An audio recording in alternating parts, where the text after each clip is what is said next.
What's good? Welcome back. I haven't had time to record a single video because I'm currently doing 18 credits and I'm also working 20 hours a week, and that just results in me not having time. I got the time to record today, and there was also just like the perfect influx of new news, Hall of Fame voting, and there's some other stuff I'll talk about in some other videos. Let's talk about Hall of Fame announcements. So it came out today, January 26, 2021, that no one was voted into the Hall of Fame, and this was the first time since 2013. And I get that it's really hard to get 75% of people to agree on something, but I just kind of think this is a really big problem. Just for the Hall of Fame and just for the future of the guys on the ballots, specifically because they're going to be there again next year and they're just not going to garner any new votes.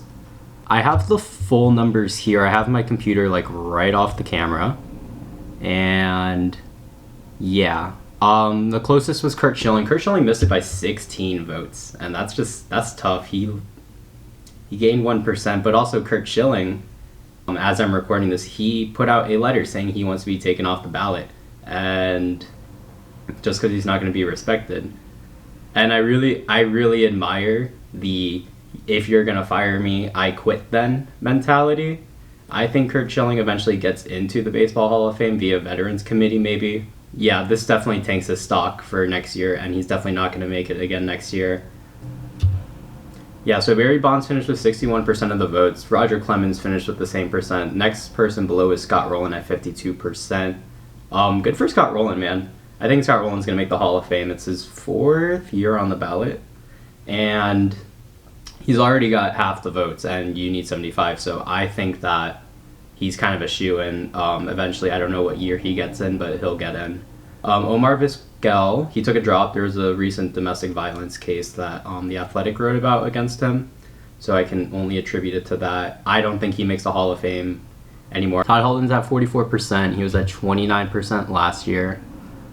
Sammy Sosa only got 17% votes. LaTroy Hawkins got 2 votes. And I know one of them was Bob Nightingale. And I just want to know who the other person was that voted for LaTroy Hawkins. And LaTroy Hawkins got more votes than Barry Zito. Cy Young winner Barry Zito. World Series winner, carried the Giants on his back in 2012. Barry Zito. He got more votes than Barry. Barry Zito got 1 vote for the Hall of Fame. 1 vote. And that just kind of brings me to my main talking point, I think, about the Hall of Fame announcements and what everyone on Twitter has kind of been talking about is just journalists with blank ballots who publicly put out blank ballots and try to justify blank ballots. Before I started recording, Mark Fison came out with a freezing cold take, and he was like, I don't understand the ridicule behind blank ballots. People have the right for who they want to vote for.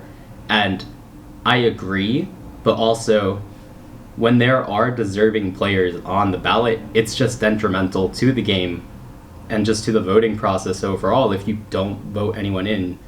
For those unfamiliar with the Hall of Fame voting, you have a whole roster of players, of retired players, and you get 10 votes. You get to vote 10 players in every year. This year there was 14 blank ballots. 14 people just refused to vote for anyone on the ballot, which is kind of ridiculous when you see some of the names on the ballot. I mean, Curt Schilling, Barry Bonds, I get the controversial guys, but even there's non-controversial guys. You have Todd Helton. I mean, people talk about the Coors effect all the time, but Larry Walker made it, and Todd Helton was good enough, I believe, to get a vote, at least, or like you could consider voting for him.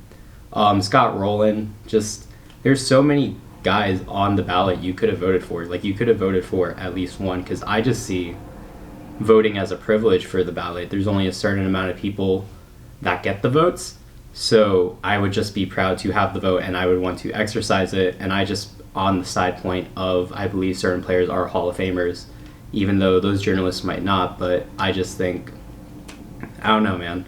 I just think there's deserving people on the ballot. And I think the problem just kind of translates again, because those people are going to be on the ballot next year. Next year, there's also, I think the big names are A-Rod and Big Papi. But those same guys are going to have to deal with the same voters most likely, and there might be pressure for more people to vote for certain players as they get deeper into their run on the ballot. But I don't know. I just don't think that blank ballots are good for the game. Another point that I did see was it kind of just discriminates against eras of the game. I saw this on a tweet, and I just thought it was a really good point, because if we're talking the Baseball Hall of Fame, it's not like I know this has been said a million times, but it's not like the Baseball Hall of Good. It's a collective, collective collection. It's a collective of the entire game, the good, the bad, the little gray areas.